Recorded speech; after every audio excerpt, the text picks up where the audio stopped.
Okay, so good morning, all of you.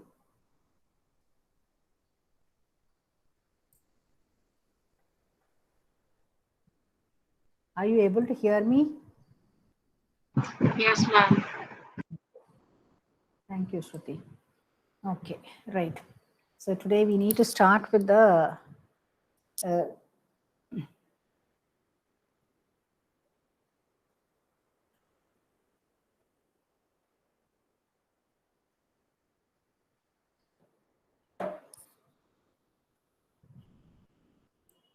wireless LAN vulnerabilities. Okay, so last class we looked into the cell phone security, 2G and 3G.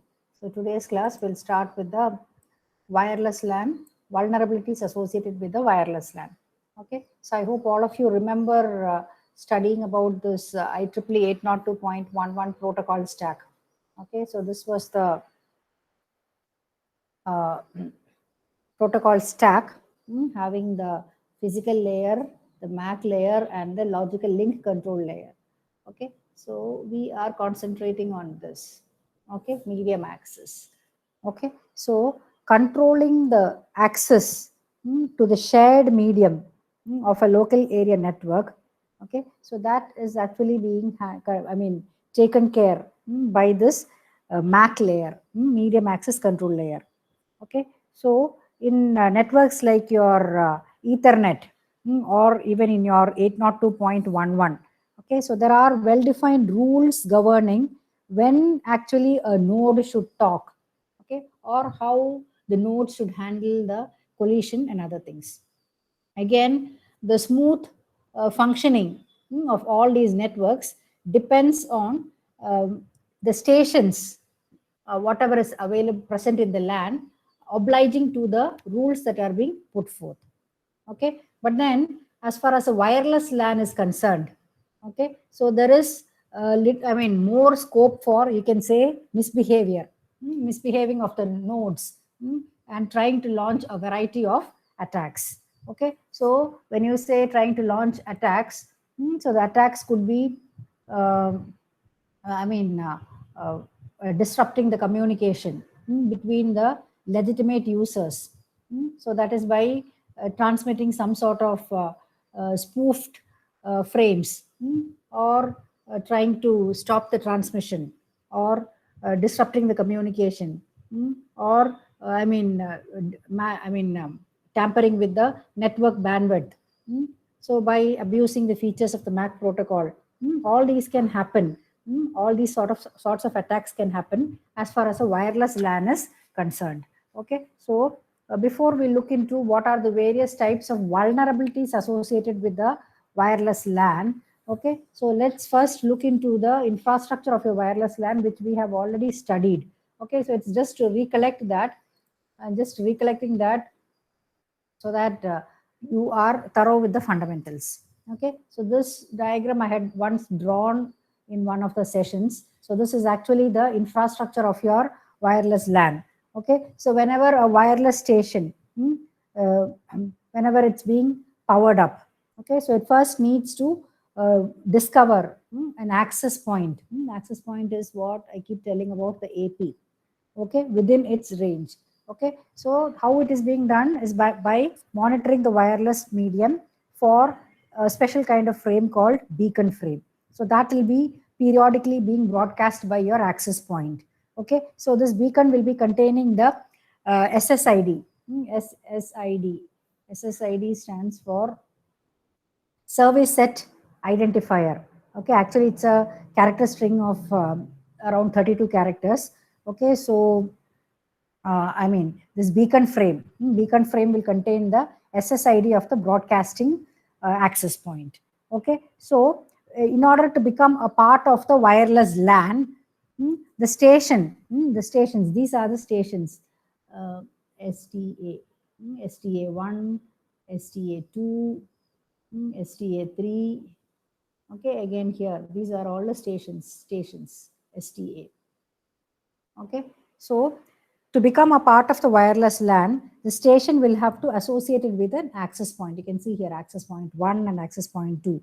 Okay, so at any point of in time, one station can associate only with one access point.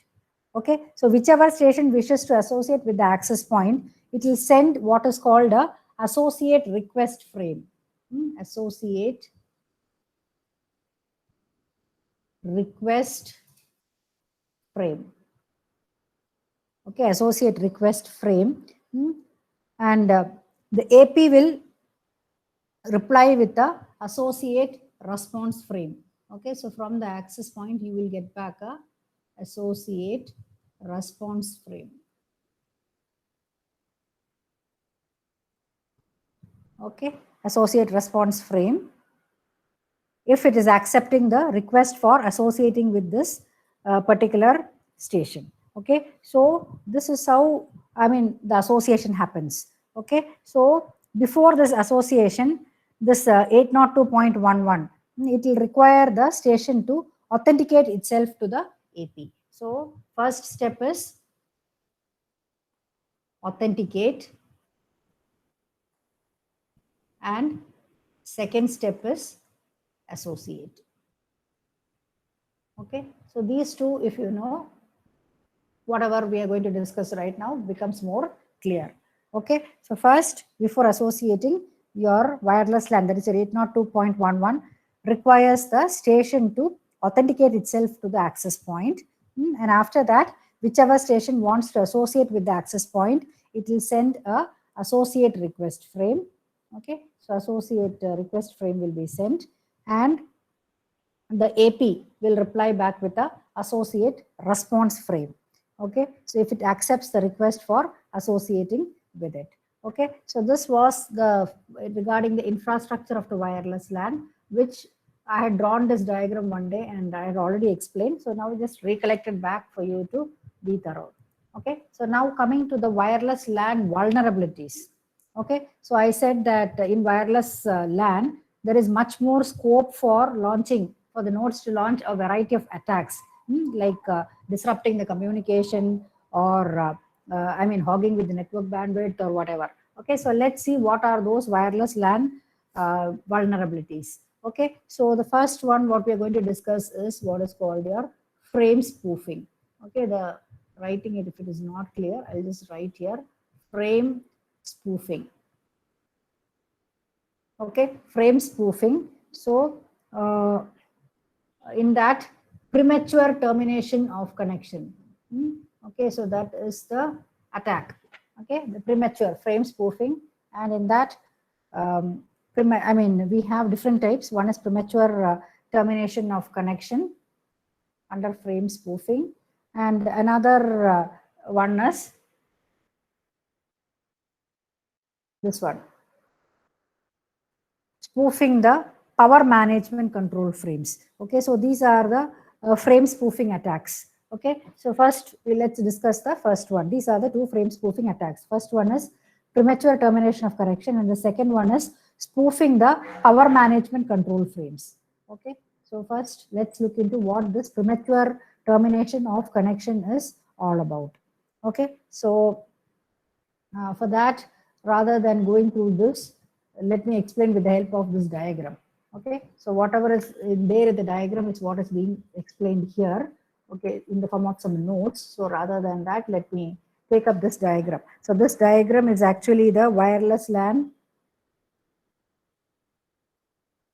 frame spoofing. This is nothing but frame spoofing diagram. Wireless LAN frame spoofing. So you can see here, spoofed deauthentication frame. So that is this spoofed deauthentications frame. Okay, so if it's not clear, I'll just write it here. This is station identified as 27, and this is your access point AP, and this is your attacker. Okay, so I'm telling about premature termination of connection, what basically happens. Okay, so you can see here authentication request and authentication response, then association request and association response. Okay, so about this is what I just showed you the Word document and told you, because the first step is authenticate. Okay, in wireless LAN, first you need to authenticate and then you need to associate. Okay, that is what is authentication request response and associate request response. Okay, so those are the two things what I just explained. Okay, so that is what is being shown here. Okay, authentication request, authentication response, then followed by association request and association response. Okay, so I just told that the station needs to authenticate first and then associate with the access point before they can exchange any data frames. Okay, so like at any point of time, okay, so you can terminate the connection by transmit either the party, whether it can be your access point or your station. It can terminate the connection by transmitting what is called a de-authentication frame. Okay, de-authentication frame. Okay, so de-authentication frame. Okay, so the recipient of the management frame, that is the de-authentication frame, recipient of the management frame relies on the sender address field in the frame to identify the originator of the message. Okay, so but then the attacker can spoof this sender address in the frame. Okay, the sender address in the frame can be spoofed. Okay, for example, yeah, I mean it can de-authenticate the frame with sender address is equal to station 27. Okay, and receiver address is equal to access point. Okay, so I think it's mentioned here. Yeah, the attacker can fabricate the de-authentication frame with sender address is equal to station 27 and receiver address is equal to access point. Okay, so the addresses used are all 48-bit MAC addresses. Okay, so when the access point receives this particular frame, okay, so it thinks that station number 27 actually wishes to terminate the existing connection itself. Okay, so that's what it feels. Okay, so the access point will set the state of the connection itself between, I mean, the access point, what it will do is it will set the state of the connection between that access point and station 27 to be unauthenticated and unassociated. Okay, thinking that the station number 27 wants to terminate the connection. Okay, so then now station 27 would have to go through a very time consuming process of re-authenticating and reassociating itself with the access point in case it wants to resume the communication. Okay, so and the attacker in this case can repeatedly transmit such de-authentication frames to the access point, and effectively what will happen is it will slow down or even prevent the communication between station 27 and access point. Okay, so this is what your premature termination of connection attack is all about. Okay, so this is one type of frame spoofing. Okay, so I mean disrupting the communication or prematurely terminating the communication. Okay, so that's what is basically happening. Okay, repeatedly transmitting the de-authentication frame, and then you are preventing some sort of communication. Out here in this case it is between the station 27 and the access point. Okay, so that's what frame spoofing is all about. Okay, so yeah, I hope people are listening.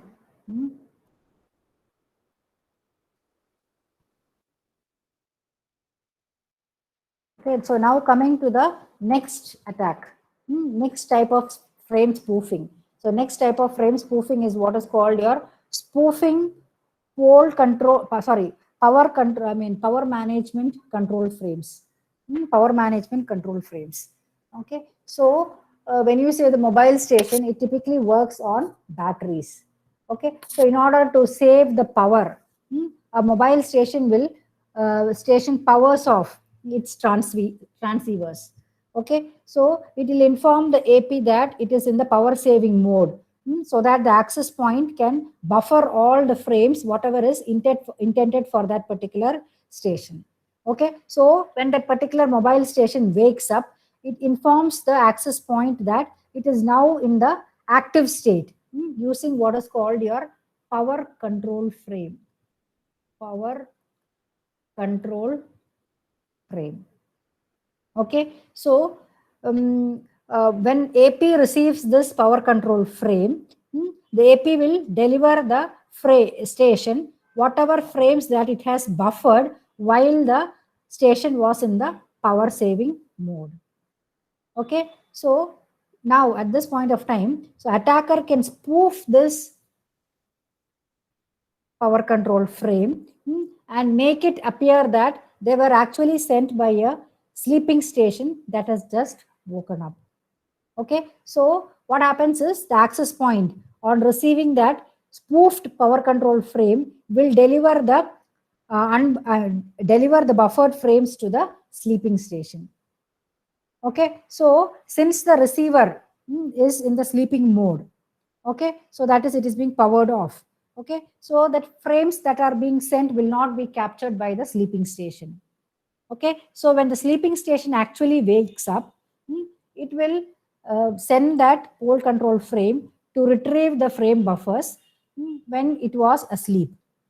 But then by now all the frames buffered will have already been transmitted by the access point, and it wouldn't have maintained a copy after transmission. So now it is losing the frames what was meant for it while it was asleep. Okay, so this is actually what is about frame spoofing in power using, I mean, by making use of your power management control frames. Okay, so this is another type of frame spoofing. Okay, so manipulation while the mobile station is asleep. Okay, so and when the station gets up and requests for the power control, sends a power control frame, it would have already been transmitted by the AP, and the station wouldn't have received it, and another copy wouldn't have been maintained. Okay, so these are the two types of frame spoofing. One major vulnerability which happens in your wireless LAN.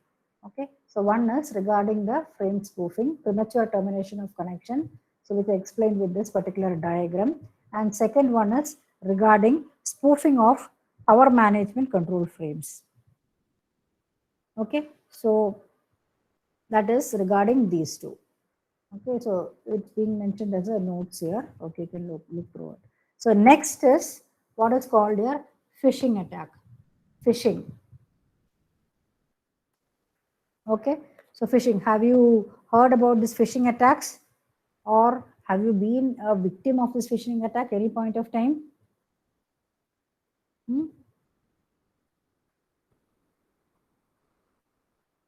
Nobody is responding. Nobody is listening. Anybody listening in class? This on? Nobody is listening, huh? Then why am I wasting my energy like this? I'm listening. Listening. Okay, thank you. At least one person is listening. That's more than enough. I'll continue. Who's this? Somebody is putting a chat message. Okay, Rason. I was just checking whether somebody is listening in the class, or I'm just teaching a computer. No, ma'am. Okay, okay. Thank you. Okay. So now let's look into, thank you. Thanks for the response. Okay. So now let's look into what these phishing attacks are all about. Okay. Another type of attack. Okay. Vulnerability, software vulnerability. Okay. So vulnerability, the definition, weakness or a lacuna in the policy, procedure, protocol, hardware or software within an organization that has the potential to cause it damage or loss. Okay, so vulnerabilities, there are different types. First one is called a human vulnerability. Second one is what is called a protocol vulnerability. Third one is what is called a software vulnerability. Okay, so human vulnerability. Okay, so this is actually by the careless attitude or careless behavior, unthinking human behavior. That is, for example, clicking on a link in an email message from a questionable source. Okay, so one among that is your phishing. And again, you have what is called your cross-site scripting attack. cross-site scripting attack, about which also we will be discussing. So this is actually web applications are, more vulnerable to your cross-site scripting attacks. Okay, then you have what is called a protocol vulnerability. Okay, attacks on commonly used networking protocols like your TCP/IP, address resolution protocol, or ICMP and DNS. Okay, it could be an example, could be connection hijacking caused by your ARP spoofing, then DOS attack, which exploits the three-way TCP handshake, and then farming attacks, exploiting the vulnerabilities in DNS. Okay, that is the second type. Next, we have what is called a software vulnerability caused by sloppy software. Okay, software may perform an expected under normal condition, but when provided with a specific input, in turns malicious. Okay, so it turns malicious. Okay, so examples is your buffer overflow vulnerability, about which we'll be discussing. Cross-site scripting vulnerability, I told you, it is a web application. Web applications will be vulnerable to cross-site scripting attack. Then you have SQL injection. Actually, your SQL, the name itself tells you. So the database applications may be vulnerable to SQL injection attacks. Okay, so we are going to concentrate on these vulnerabilities in the last part of this particular unit. Okay, so first is all about phishing attack. Okay, so phishing. Okay, so phishing is also called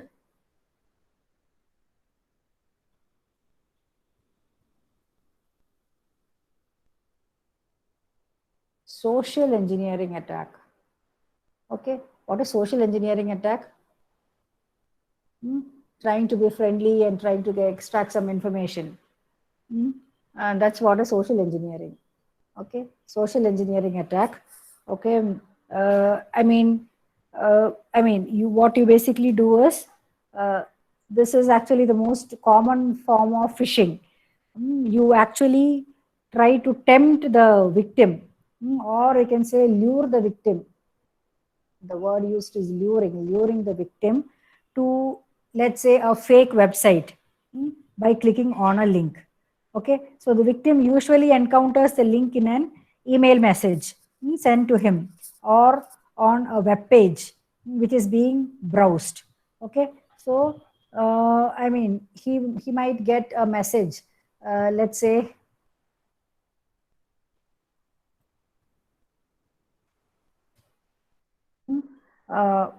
he might get this message, click here. That is, let's say, www.luckydraw, luckydraw.com, to claim, say, $1 million, whatever, prize money or pound. Okay, so click this particular website to claim your this much dollar price. Okay, so then or you might get some attack, you get a message, urgent attention, or all true bank account holders. Okay, so true bank account holders. So a message will be there, following a security breach, we wish to inform all existing customers that we need to verify their bank account details. And again, one more URL will be given. Okay, www.truebank.com. Okay, so or some other, similar things. These are the most common ones. I think many of you would have seen such email messages or encountered these sort of email messages. Click here to claim this much price amount, 1 crore price amount. To claim that 1 crore price amount, you need to send 10,000 rupees to one particular bank account which is located in Nigeria.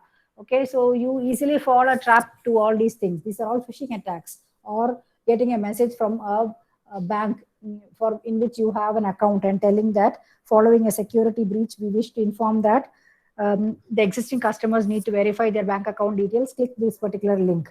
Okay, so once the victim clicks this particular link, okay, so he may be forced to reveal some sensitive information, like if it is banking, maybe his credit card number, credit card number, or password, or some OTP or something. Okay. Actually, the most publicized scams, phishing attack scams in this recent time is phishing attacks on the online banks. Online banks. ICICI Bank had been a victim for it. Okay. So they actually use the URLs that are very similar to the real URL.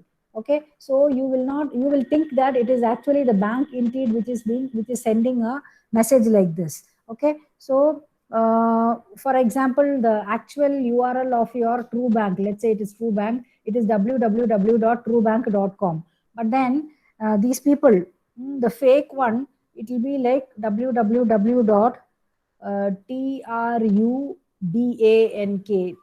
truebank.com. So just see the difference. It's only the, difference is only one letter, one letter. Okay, so this is TRUE and this is TRU. Okay, so many a times we may miss seeing this particular information. Okay, so the fake URL will correspond to a website which is being owned and operated by the particular hacker. So once the user clicks on the fake link, so he or she will be presented with a web page, so that has the same look and feel of the original website. Okay, so then you will be asked to enter your login ID, login name and password. Okay, so that may not arouse any suspicion in you, and you decide to it's the true site, and you feel that it's a true site, and you proceed by entering the password. Okay, by then the attacker would have uh, I mean, uh, have some techniques, and with the help of that, he would have already captured your password. So that is actually you are falling for this particular attack, your phishing attack. So that is what your phishing attack is all about. Okay, so by the time in this particular website you enter your login ID and password, your password would have been already been captured by the attacker. Okay, so that is what is phishing attack all about, right? Okay, where is our PPT? Okay.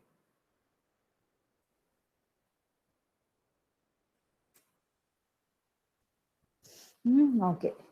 Whatever I just told with the example right now is shown here. Fraudulent attack attempt to obtain sensitive information like your usernames, password, credit card details by disguising oneself as a trustworthy entity in an electronic communication. Okay, typically carried out by email spoofing or instant messaging. It often directs the users to enter personal information at fake website which matches the look and feel of the legitimate website. Okay, so email spoofing I just mentioned is the easiest type of phishing attack. Different ways: sending an email through a familiar username or impersonating the identity of an organization and asking the employees to share the internal data. Some sort of social engineering is happening. Okay, so an example is being given here. Okay, so see, so just by seeing the company's name, and you will always be in a hurry. Okay, so some users may click on the link. Okay, so how to prevent email phishing? Okay, so the best way to prevent these sort of attacks is by carefully reading the sender's email address. Okay, so if you're not sure about the characters in an email address, then what you're supposed to do is copy paste it into the notepad to check the use of numeric or special characters. Okay, so you are misspelled URL hackers, they buy domains that sound similar to popular websites. Okay, then they will phish the users by creating an identical website where they ask the targets to log in by submitting the personal information. Okay, so in the example given below, you can see that there is a typo, type error in the link that people can easily miss. You can see here, see Citibank, www.citibank.com. Okay, so I am putting one more I here. Okay, so people in an urgent, in a hurry burry, they will miss out this. Okay, so instead of citibank.com, it is actually tiibank.com. Okay, see, you can see here, Citibank email verification. So many a times people become victim to this. Okay, so that's what your phishing attack is all about. Okay, then again pop-up message. So pop-up messages, this is what is called in-session phishing. In-session phishing, pop-up messages are the easiest way to run a successful phishing. Okay, so through pop-up messages, attacker gets a window to steal the login credentials by redirecting them to a fake website. Okay, so this technique of phishing is also called in-session phishing. In-session phishing. Okay, you can see the pop-up that happens here. So yeah, that foreground pop-up actually seems very legitimate, legitimate enough to mislead the poor customers. Okay, so that's what. So this is about phishing attack. Okay, so we discussed about the frame spoofing. Then, yeah, that is premature. In the frame spoofing itself, we discussed about two categories. So one was premature termination of frames, or spoofing the power management control frames. Okay, power management control frames. Then we discussed about phishing, phishing attacks. Okay, so next we need to discuss about buffer overflow. Okay, so before we start with this buffer overflow, let me take the attendance.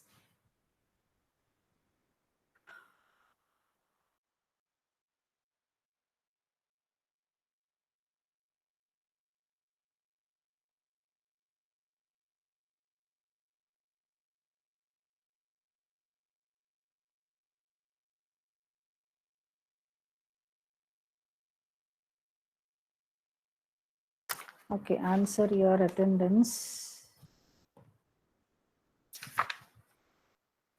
Shruti. Present, ma'am.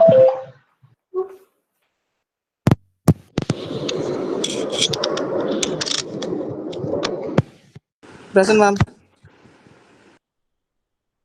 Yeah, Ryan is present. Okay, it's just.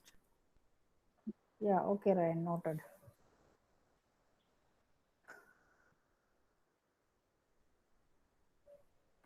Deepanshu Kumar. Present, ma'am. Vishal. Present, ma'am. Nitish. Present, ma'am. 46, Shruti Kaushik. Present, ma'am.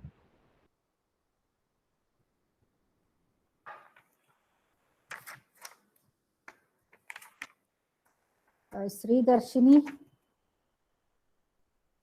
Darshini.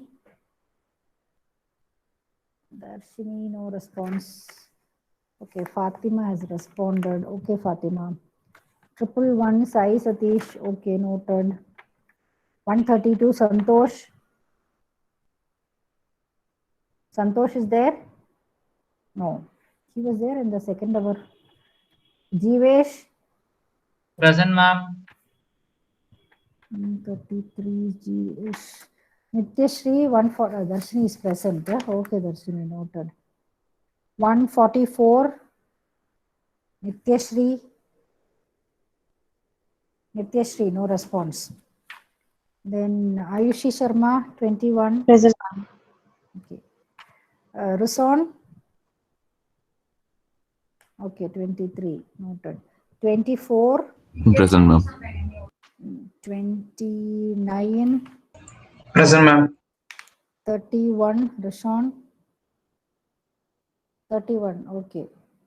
Anshuman. Present, ma'am. Rajनीश Yadav. Present, ma'am. Vedika. Present, ma'am.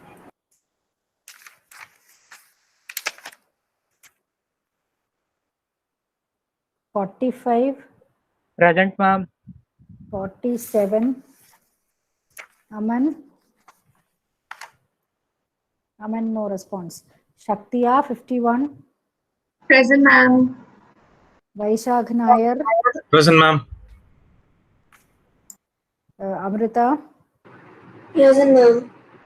Malavika. Present, ma'am. Megha Sinha. Present, ma'am. Nikita Das. Present, ma'am. Sai Gopal. Present, ma'am. Shreya Pradeep. Present, ma'am. Gayatri. Okay, noted. 89 Akash Deep. Present, ma'am. Ila. 90. Ila, I saw her in the class. Was there in the meet. Ila left up. Ila is 90. Okay. Sarangaraja, Present, ma'am. 101. Jitendra Present, ma'am. Saini. Yeah. Rajagopalan, Present, ma'am. Binoy, Present, ma'am. Nimal Kumar, Present, ma'am. Karthikeyan B, 123. Karthikeyan, no response. Ashwini, 126 also no response. Ashwini is present. Okay, noted. 126 is present. Arjun, 142. Arjun. Okay, noted. Akash Kumar Singh, Present, ma'am. Venkat. Venkat. Okay, okay, noted. Venkat. Mitra Lakshmi, Present, ma'am. Aparna. Chat box, ma'am. Okay, noted. Akansha Singh, Present, ma'am. Mihika. Okay, noted. Vignesh, Present, ma'am. Swastik Johari. In the chat box, ma'am. Noted. Jagadeep, Present, ma'am. K. Karthikeyan,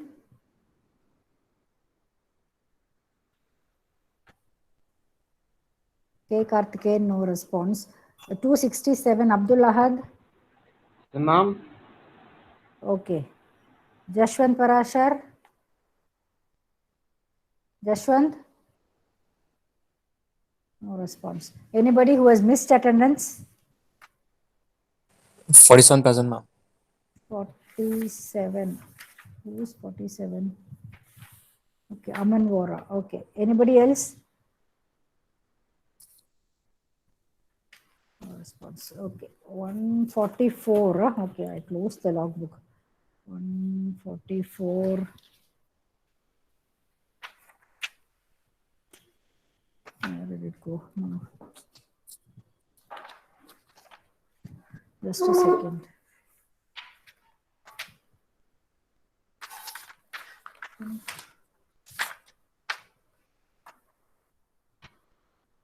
Nityashree, you belong to which section, Nityashree? A section, huh?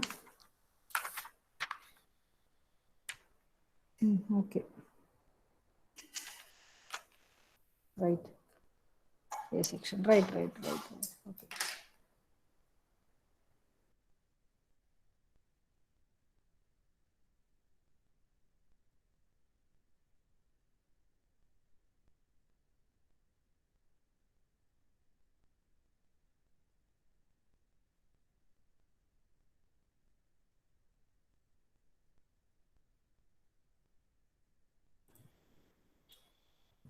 Okay. So we just learned about, we started discussing about the different types of vulnerabilities. There are three categories. One is human vulnerability. Then we have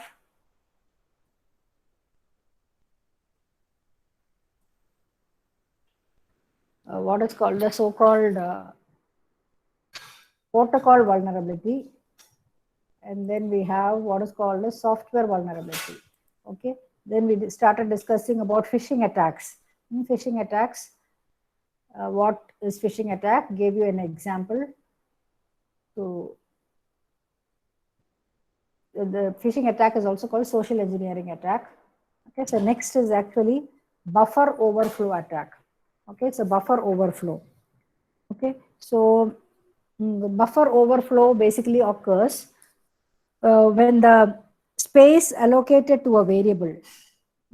So typically it could be an array or a string variable. It's insufficient to accommodate the variable in its entirety. For example, a certain amount of buffer space is allocated for an array. Okay, so if array bounds are not checked while populating it, the array will overflow into contiguous memory and corrupt it. Okay, so interestingly, this could cause an attacker to subvert the normal flow of the program. Okay, so malicious code supplied by the attacker in the buffer could be executed. Okay, so that's what could happen here. Okay, so this is actually this buffer overflow. It's actually one of the oldest and the most common form of software vulnerability.